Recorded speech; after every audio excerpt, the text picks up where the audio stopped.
I think so. There we go. Okay. Well, good morning. Thank you so much for joining us today for our third outreach on assistive technology. And the focus today is going to be smart home. I'm sure many of you have access to some stuff through your phone, and our presenter will be able to talk about that and other types of tools to make your home smart.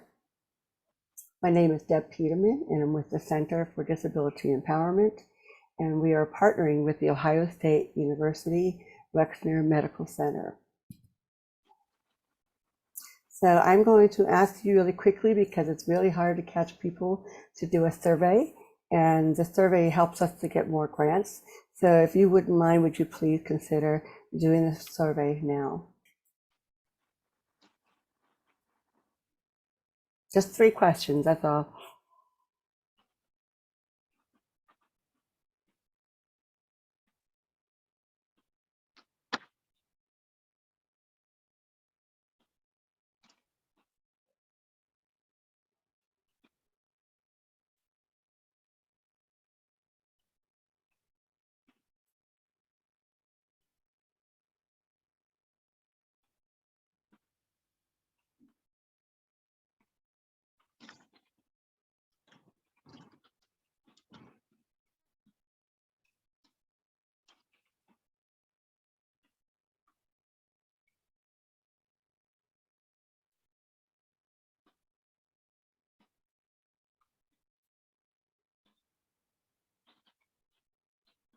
We're almost there.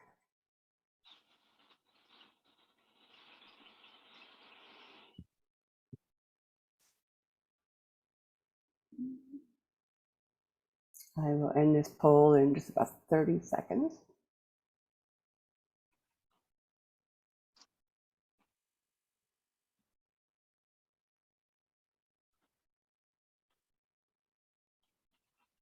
Okay, let's see what the results are.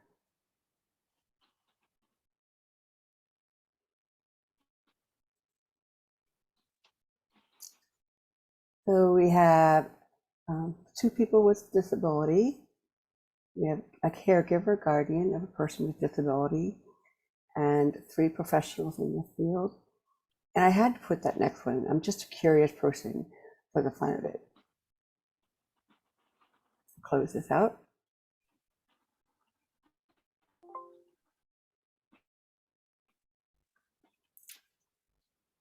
So I wanted to let you know that this is recording, and we will be editing this recording so that people who have participated in it will be able to get an edited version of this information. We are working in partnership with the Ohio State University and Wexner Medical Center. So on my screen right now, to the upper left, is the logo for the organization that I work for, the Center for Disability Empowerment. We have the Ohio State University Wexner Medical Center logo. We have the logo for the Ohio Department of Developmental Disabilities logo. And how we're able to present this today is through a grant from the Ohio Department of Developmental Disabilities called the Ohio Family Network. And then you will also see a logo on the upper right, which is Charting the Life Course, which is a wonderful tool for problem solving, goal launching, questions and answers, anything like that, for a person to use as they go about making decisions that may be difficult, or just to think out loud on a piece of paper, more information about yourself so that you can share it with others. So at the Center for Disability Empowerment, we are a 501c3 non-residential independent living center. These are driven by choice and direction of people with disabilities. Our mission at CDE is to provide supports and resources for people with disabilities in order for them to be participants and contributors in their communities as they live, learn, worship, work, and play alongside people without disabilities. We are federally mandated to provide 5 core services, but I added some more things that we do. We are to offer information referral. If we don't know, we will find out. Offer independent living skills and development. We do advocacy, whether it's self-advocacy or systems advocacy. Transition for youth services. Tonight, we will actually have an outreach for our empowered youth group with our transition coordinator. We offer transition services for nursing home. We have a healthcare outreach coordinator, employment specialist, and we offer peer support and system support. So today, I have a picture of our presenter, Liz Gowan. Her pronouns are she and her. She is a rehabilitation engineer, cool title, and outpatient rehabilitation assistant at the Outpatient Rehabilitation Assistive Technology Center at the Martha Morehouse Pavilion. So with this, I'm going to stop sharing. And Great. I'm ready. Great. I will share my screen. Can you see that okay? Thank you. Yes. Perfect. Awesome. Thank you, Deb, for that introduction and for inviting us to speak in this series. And thank you all for joining us today. Like she said, we're going to be talking a little bit about smart home technologies and how we can use those for people with disabilities to be more independent in their daily tasks. From that poll, it looks like several of you are kind of familiar with smart home technology already. So hopefully we can share a few tidbits or some new ideas of different ways that we can use technology. Awesome. As she said, I am a rehabilitation engineer at the Assistive Technology Center at Ohio State. This is us here. So we are located at the Martha Morehouse Pavilion building. And we have a team of occupational therapists, physical therapists, speech language pathologists, and rehabilitation engineers. And we cover a variety of services from wheelchair seating to driver rehabilitation to augmentative and alternative communication, and then also our smart home space, where we look at access to phones, computers, tablets, video games, and smart home technology. So we like to joke, if you have any interest in technology or any goals that you want to accomplish, we will definitely take a look at those. So a little bit about what we're going to cover in this presentation today. Just a review of what is smart home technology and talking a little bit about how that can be useful for people with a variety of different disabilities. We'll talk about some common smart home devices and then look at different ways that you can control smart home devices. So what is smart home technology? Smart home technology lets you control devices around your home. So that could be lights, a thermostat, TV, vacuum, door locks. The sky's the limit. I've seen smart rain gauges, smart pet feeders, even some smart robots these days. So they just keep coming out with more and more things that can be made smart. They can be controlled using a phone, a tablet, a smart speaker, or different kinds of buttons and switches. So how can that be useful? A smart home technology can help someone be more independent in their home life and just in their daily life in general. So for instance, if it's difficult to use a standard method of controlling a device, whether that's reaching for a light switch or pressing the buttons on a TV remote or operating a vacuum cleaner. So if it's physically difficult to use technology. We can also set up reminders or routines that help with regular tasks. If someone needs a little bit of support in remembering to do something or doing something at the right time. We can also use smart sensors to help monitor for safety in someone's environment. So that could be water sensors that detect for a water leak in the basement if you can't get down to your basement easily, or that could be a smart smoke alarm that can send someone a notification if there's a smoke alarm that goes off. So there's a lot of different ways that smart home technology can be used.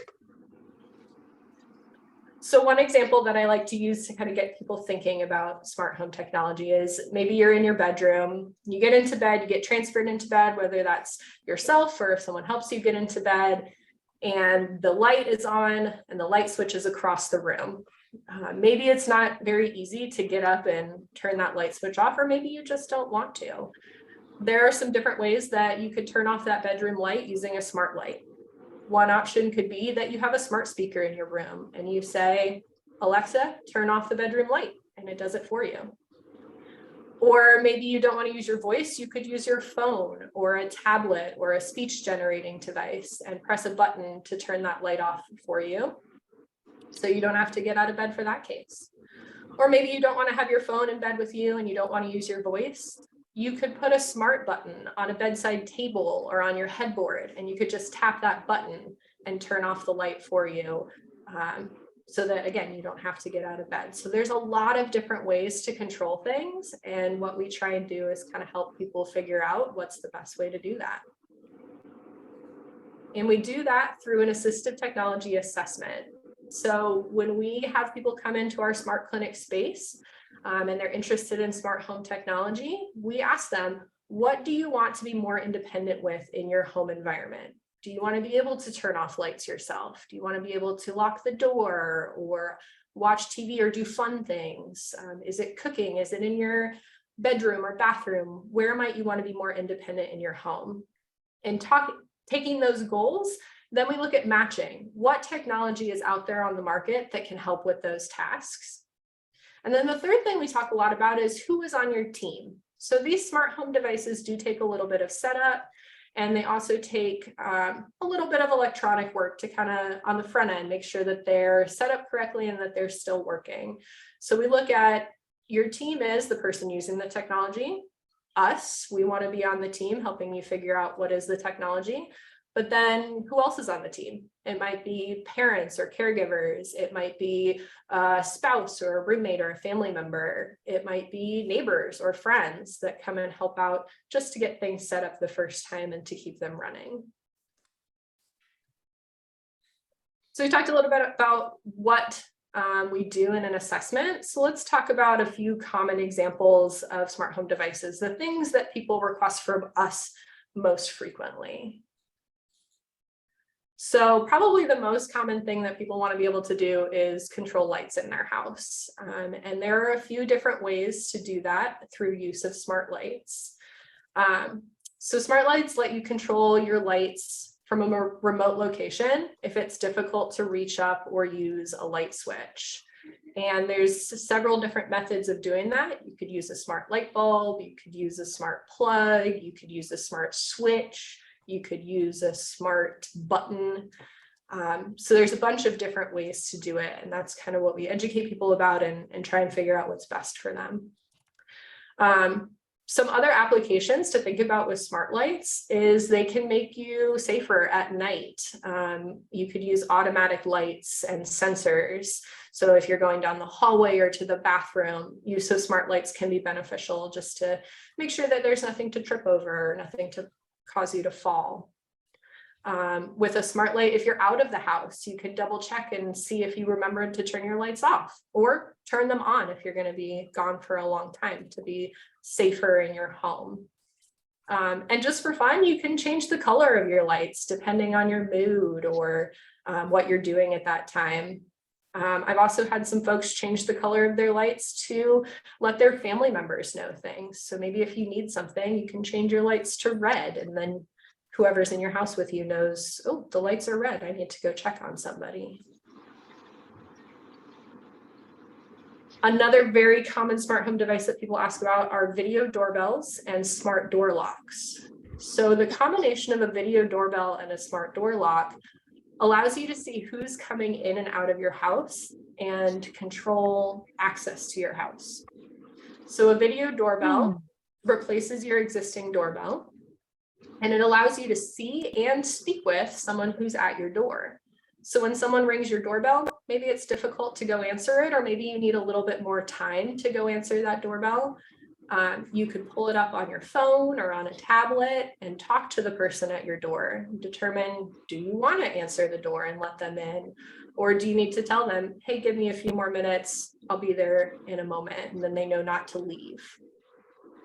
Combined with a smart door lock, you could even control who's coming in and out of your house. So if you answer the video doorbell, hey, it's your caregiver or your aide coming to help you out, you can use the smart door lock to then open the door and have more control over who's coming in and out of your house. Smart door locks also often have keypads. So instead of giving someone a key, you could give them a code to your house. And again, just have more control over who has access to your house.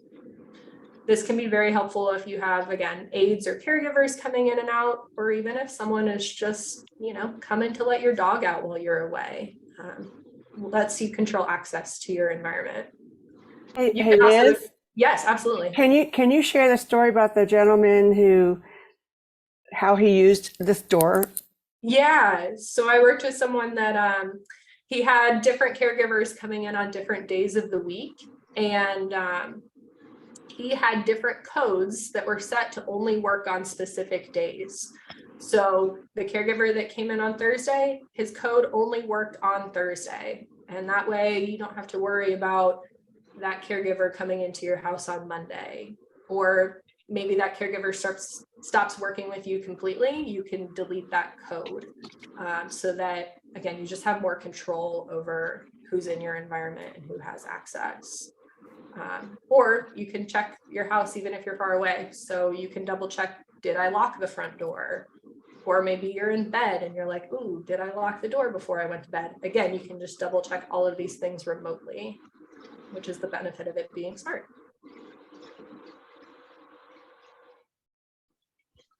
And then probably the third most common thing that people want to control is their TV. Be able to watch TV, choose what's on the TV, choose what you're controlling. So there's a multitude of ways to control a TV if it's smart. You can control it with your voice, with a phone or a tablet or a speech generating device.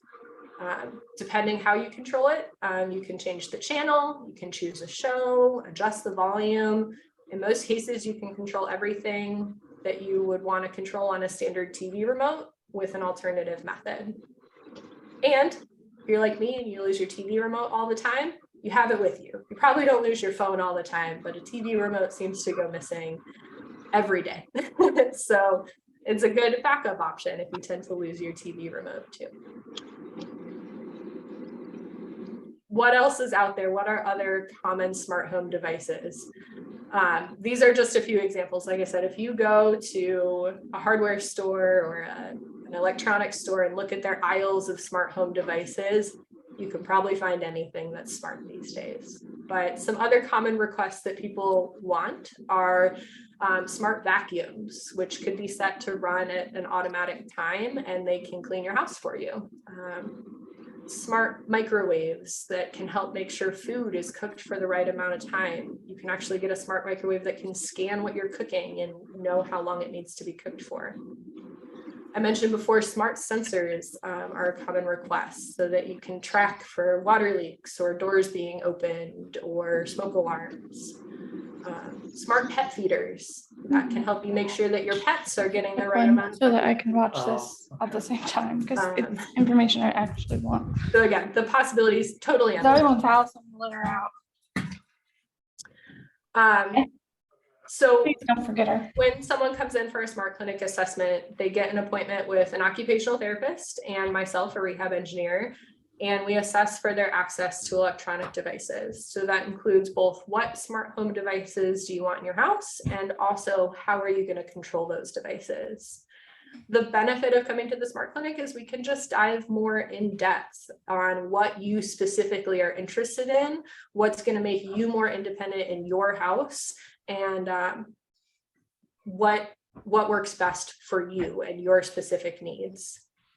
I It's have a also an question. opportunity to kind of try before you buy on some of these devices. So getting a chance to actually use them and determine if they're going to work for you. We are Liz, kind of Liz, specialize. Yeah. I'm sorry, I didn't want you to go further. Jennifer had a question. Do you have a list of providers of these products? Like, do you recommend Amazon shopping or vendors that you use? So a lot of our folks are purchasing these devices out of pocket, although there are some alternative funding sources as well, just depending on the individual. So a lot of times we will kind of direct people to Amazon, to online stores, or to, you know, just hardware or electronic stores to get that hands-on feel or to get that online shopping. Yeah. It kind of depends on the person. If there is an alternative funding source, there might be some restrictions to that, like if they're going through a waiver program or a grant program. So we can work within those as well if somebody has a specific funding that they need to go through. That answered your question. We also combine a lot of technologies. So, you know, if somebody is using a wheelchair and smart home technology, there are ways that those can work together. Or if they're using a speech device and smart home technology, we can make those work together as well. So we kind of specialize in combining all of those things because we have all of these specialists under one roof. Liz, excuse me. Yeah. We want to make sure everybody has muted their microphones, just so that you can continue. Yeah. Thank you. Cool.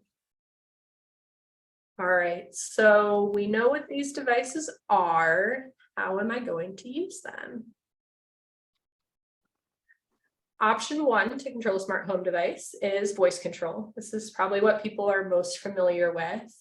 And this is using something like a smart speaker or built-in voice control to control a device using your voice. So this is where you say, hey, Google, turn on the lights, or hey, Siri, do this or that. Hopefully I'm not setting off all of your devices in your homes or office. But that is a very simple and often accessible way to control a smart speaker or to control a smart home device. And smart speakers also have a lot of built-in features, including listening to music, setting alarms and reminders, making lists, setting up routines, and automating things. So that's one very common way that we start out with for people to control smart home devices. And we do have several different kinds of smart speakers here in our clinic so that people get a chance to use their voice and make sure that that will work for them and that it will recognize their voice, because these speakers aren't perfect. And so it's good to kind of try it out and make sure that it's going to recognize someone's voice and be accurate in what they're requesting. In case you weren't aware, smart speakers can be controlled with a speech generating device. So if someone uses an SGD, the smart speaker will recognize the voice that comes out of that SGD. So a lot of times in our smart clinic, we'll work with our speech and language pathologist to create custom pages of commands based on what someone has in their personal smart home. So whether that's lights or TV or games. So if a smart speaker has trouble recognizing your spoken voice, an SGD can be another good option to control a smart speaker instead. Option 2 to control a smart home device would be a phone or a tablet. So if using spoken voice isn't the best option, or maybe it's not the best option in every situation, you can also control your device through an app on your phone or your tablet. So you would go into that app and press a button on the phone to turn on the light or to open the door lock or whatever you choose to do. So it kind of works like a remote control, like it would on a TV or you know, a garage door opener or something. So you can control your devices from far away. And if they're connected to Wi-Fi, you can control them even when you're out of the house. Again, combining all of those technologies together Phones and tablets have a lot of built-in features that can make them more accessible. So you might think, well, I can't use a touch screen on a phone, so I can't use a phone. Well, you can use a switch or a mouse or a different way through your phone to control it. One example being a wheelchair joystick. So many wheelchairs have Bluetooth built into their mouse controls now. And so you could use your wheelchair joystick to control a mouse on your phone to turn the lights off in your house. So we can combine all of those things together to control devices around your house. So it just gives us a lot of options of different things to combine and explore. A third way to control smart home devices is with a button or a switch, sometimes called like a smart button. These don't necessarily work with every device, but a lot of times they can be programmed in different ways to do kind of what we want them to do. But typically they're a battery operated button, or maybe something that's even wired into your home wiring. And these can be placed at a more convenient location. So again, if it's difficult to use a touch screen or voice control doesn't work well for you, sometimes just hitting a button can be a good option. And you can tell that button to turn on the lights for you or control whatever you want to control around your house. So sometimes we'll place these on a bedside table or on a wheelchair lap tray or on the side of a wheelchair or even on a wall that someone can pull up to and tap. Just all sorts of different ways to control these things. And then the fourth way to control things is through automation. You know, let the robots work for you. And smart home devices can be set to run automatically, so you don't even have to think about it at all. You could set your lights to turn on every day at 8 a.m. Set your smart vacuum to run every Monday at noon. Or you can combine a lot of things together into a single command. So when you say goodbye house, you could set your house to lock the door, turn out the lights, lower the thermostat, feed the dog. Whatever you want to combine together, you can set those up into an automation so that they just seamlessly happen and you don't even have to think about it. And we can help with kind of thinking through all of the things that you would want to control and also how to set up those routines, because those are kind of a little bit more complex to program, but they're not bad. So we've talked about a bunch of different smart home devices and different ways to control them. Kind of what are the next steps of a smart home? So the things that we kind of tell people to think about once they've kind of gotten the intro on this is, what do you want to control around your house? What do you frequently have to ask for caregivers' help with? And can that be made to be more independent with technology? And then again, I talked a little bit about before, who is on your team? So smart devices do take some initial physical and electronic setup that you might need some help with. But there are often people that are willing to help, whether that's a neighbor, caregiver, friend, caseworker, if they're willing. Most people have somebody techie in their lives that want to help with these things. And then I often tell people to start small. If you're purchasing your first device, or if you're working with someone that's just dipping their toe into smart home options, start by 1 or 2 devices, maybe one light and a smart speaker, or just a smart speaker, and see if they work well in your home, if you like using them, and if they're easy for you to use and set up, or if you're having issues with them. See if they really are making you more independent before you invest in a more complex system.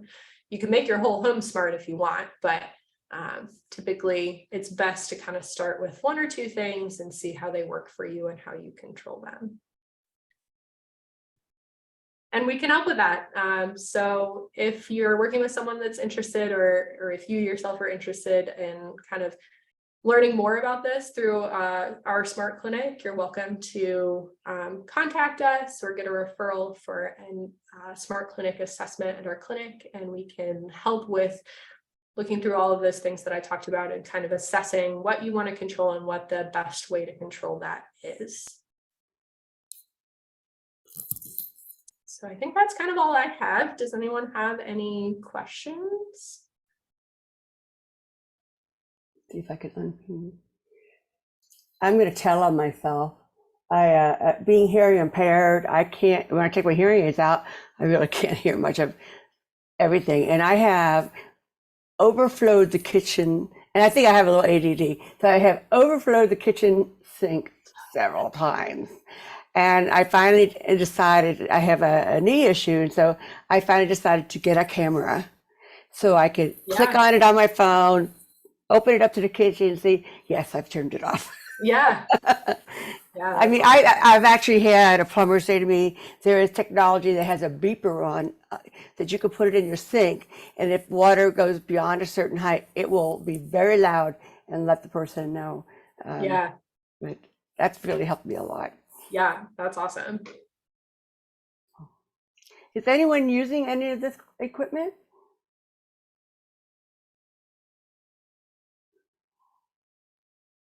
Or maybe have a family member who may be older. To Hello. help them become independent. Yes. I got a remote control from one of my ceiling fans that has a light. Mhm. But what is really annoying with it is that it kind of overrides the one that's on the wall then. I wanted it to, I didn't plan ahead. It just was one of those things, I got the remote years ago thinking, oh, this would be really nice. And then we moved and we put in a new ceiling fan and set up and everything. So they put a very nice control on the wall by the door. And I says, oh, good, we can use the remote for when I'm in bed to do this. But you can't like do both. If I do something with the remote, then I can't necessarily do anything with the one on the wall. They kind of cancel each other out. Oh, Because interesting. so it's like the one on the wall was a waste practically, I'm thinking, oh, this would be really nice. And, my sister has the kind where you just have to pull the cords, so you have to have really long cords, So I said, oh yeah, we'll put all these ceiling fans with controls on the wall. So we have done that for this new house. And another problem is a lot of the different things will say that they're dimmable or adjustable, and then they don't really work out that way. I bought a light for my stairs, and I have a two-way switch downstairs and upstairs. And the guy says, well, you have to have only one can be dimmable. If you can have a two-way switch, you can have one be dimmable, but you can still have the two-way switch. But then with the way the lamp was made and with the light bulb they used, it's not really dimmable.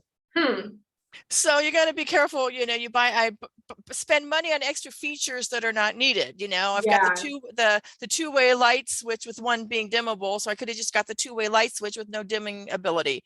Yeah. I suppose if the light dies, I could change it, but these light bulbs are going to last now forever.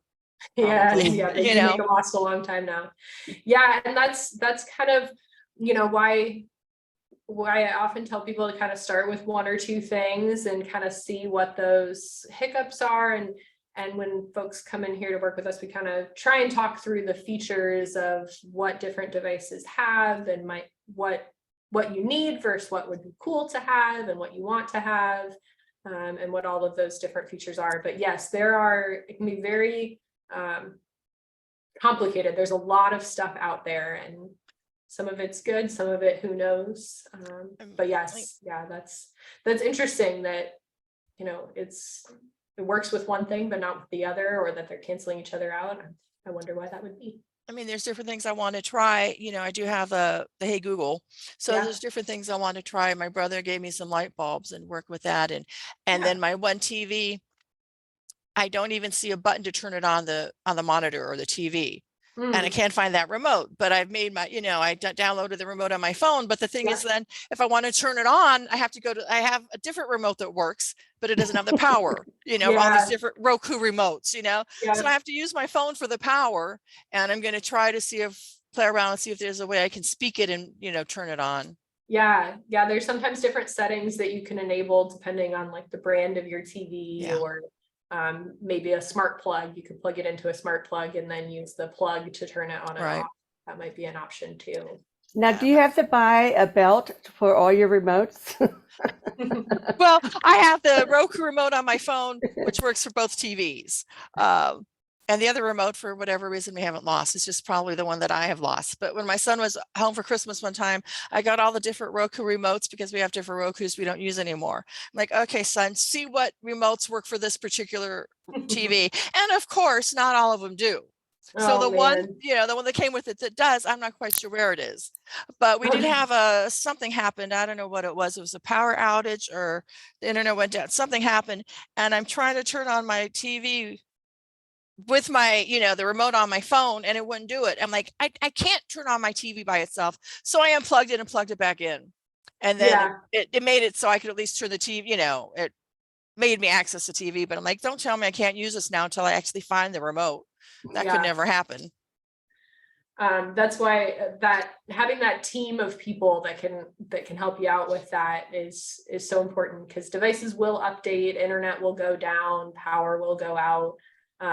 And sometimes when they come back online, they don't work quite as nicely as you want them to. So they might take a little reworking to get to work correctly. So yeah, that is that team of people that are on your side. It was a good thing. Thank you for sharing that. We do have some other question. Missy asks, does Medicaid cover the Bluetooth option for power wheelchairs? Yeah, that is a good question. It depends a little bit on what type of wheelchair someone has, like the age of the wheelchair and the brand of the wheelchair and things like that.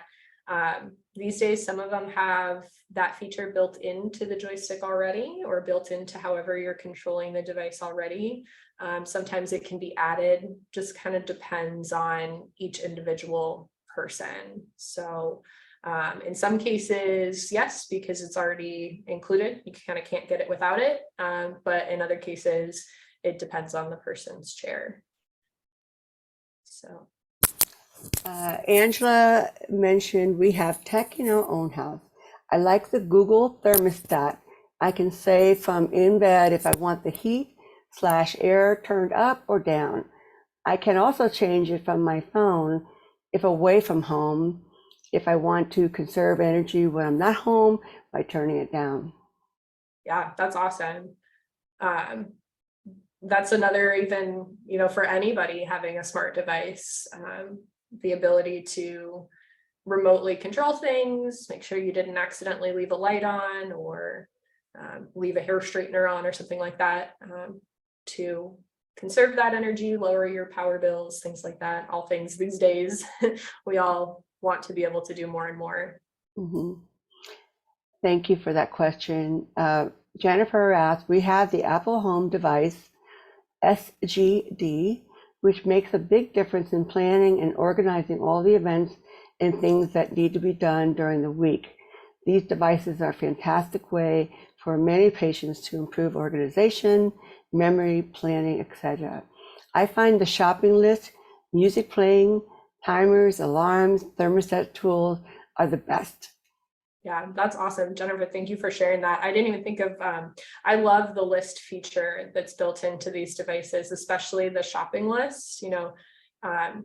Either if you just want to remember what you want to get, or maybe you're not the one doing your grocery shopping, you can create a list and it can be sent to someone else's phone. So if you want to make your own grocery list, and then if someone's doing the grocery shopping for you, they know exactly what you want to buy. Or if you want to get really brave, you can buy things straight from some of these smart speakers these days. So we've all heard the stories of the kids that have ordered their own things off of Amazon. But yeah, that's a pretty cool feature, definitely. Thank you for that question. Angela asks or says, we also have an auto cat feeder that releases at set times of the day. Just make sure you keep the container filled. The rest assured, if it doesn't spit out food, your cat will let you know. Angela, I also got an automated cat feeder because my cat was waking me up at 4 a.m. So now she bugs the robot and not me. So that one's great. How can I get my dog to be not so irritating? Yeah. Yeah. Maybe an automatic door opener so the dog can let themselves out. Yeah. That's great. I think it's interesting. You'll see on TikTok, people are using those touch pads with words on it, and dogs are actually tapping out words. It's just Yeah. Yep. We've used recorded buttons before as well to control a smart speaker. So you record a voice command into a button and then just press the button and the button says the voice command, which is kind of cool. So there are, like I said, a million different ways to control things. Any other questions or ideas or ways that you've used technology to share with other people? Just go ahead and unmute yourself. I'd love to hear what you're doing.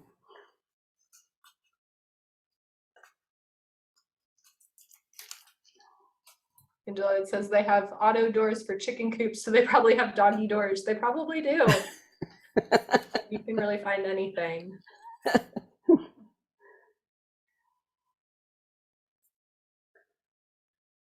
So whoever is still here, what Liz shared, what was your favorite thing? Like, wow, I never thought about that.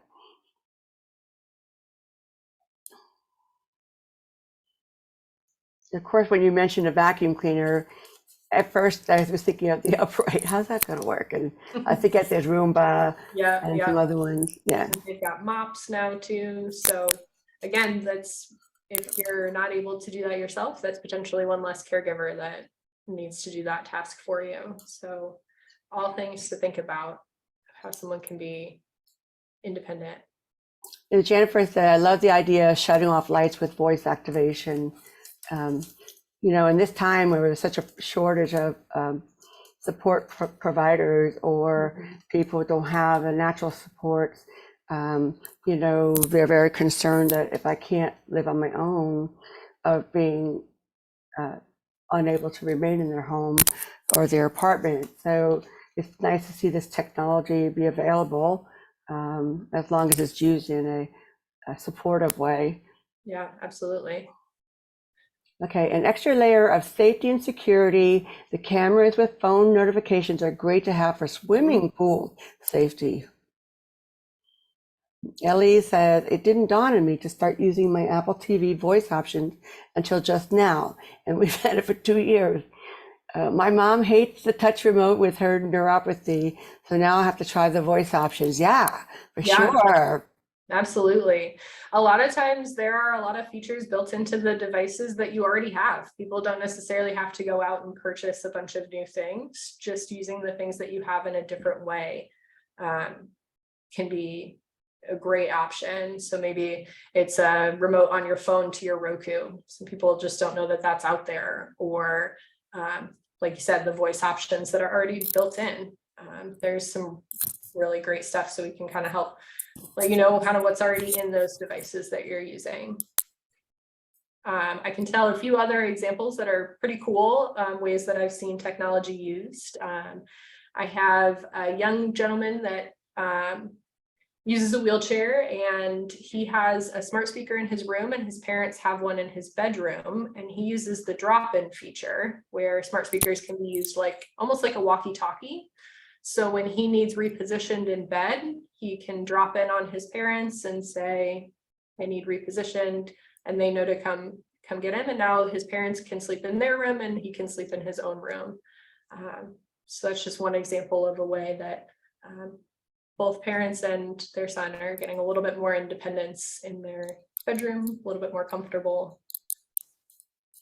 Yeah, Angela said a couple keys on my TV remote got sticky and stuck, so I turned it on by saying, hey, Google, turn on TV. Nice. Then you don't have to go buy a new TV remote. That's awesome. Or clean one. Or clean one, yeah. Try and open it up and see if you can get it clean on the inside. Yeah, I was telling Liz earlier that I bought one of those remote doors with the password. And what I like about it is I gave my daughter, who's in Whitehall, the code.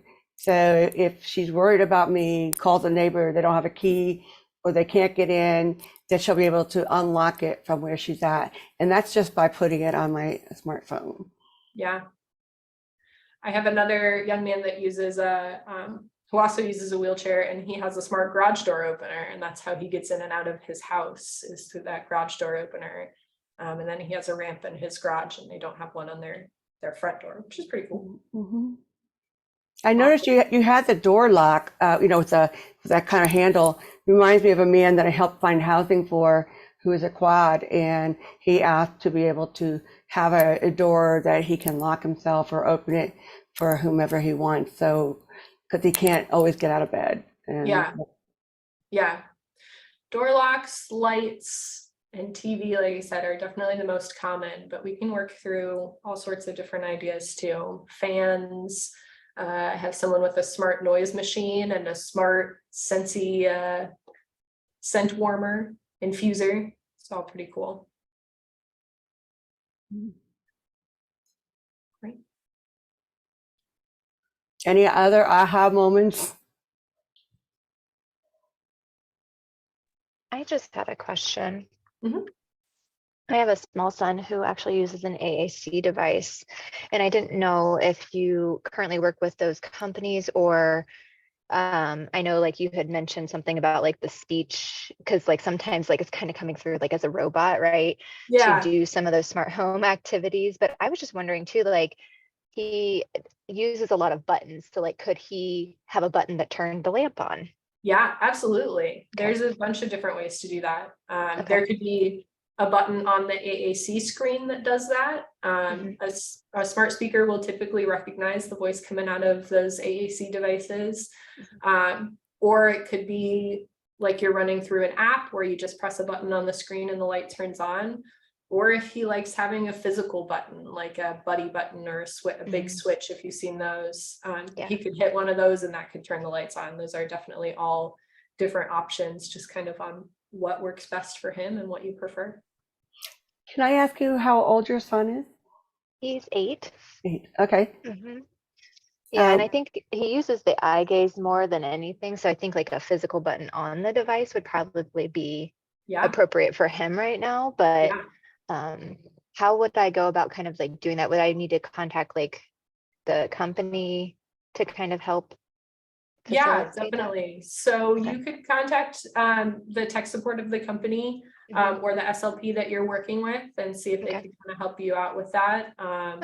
Or you're welcome to contact us at our clinic and we can connect with you as well. Great, thank you.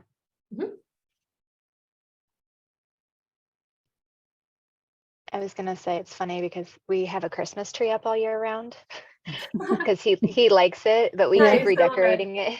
We keep redecorating it. So right now it's Star Wars because May the 4th is coming up. So I was thinking of that specifically, not the lamp, but I said lamp just to make it easy for everybody. But I just thought I'd throw that in because it's pretty funny. He loves I was the just tree. about to say one of our OTs puts her Christmas lights on smart plugs just so that she doesn't have to reach under the Christmas tree. But he could change the lights, or there are some of those lights now that you can change colors on them, so you can change the colors, or those are always fun.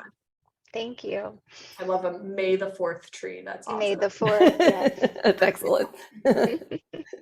We had a webinar a couple months ago that was geared toward helping families with younger children with disabilities and helping them to find ways that they can help their child learn some work-related skills for as they get older. And actually the presenters showed a short video on, everything that uses a switch. So, the power of touch, there is a skill for some folks to see that cause and effect, that on or off, that kind of thing. But there's a woman on YouTube who shows a way where you can make any toy, I imagine bigger toys, where is a touch to get it started or to react or that kind of thing. So I can find out that link and I'll send it in the email when we send the survey and the edited version of this. Thank you. Yes.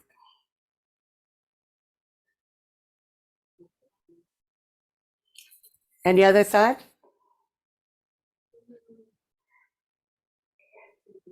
I'm just curious. You can put it in the chat. How many people are actually working with people with disabilities. So you could say yes or no or not respond.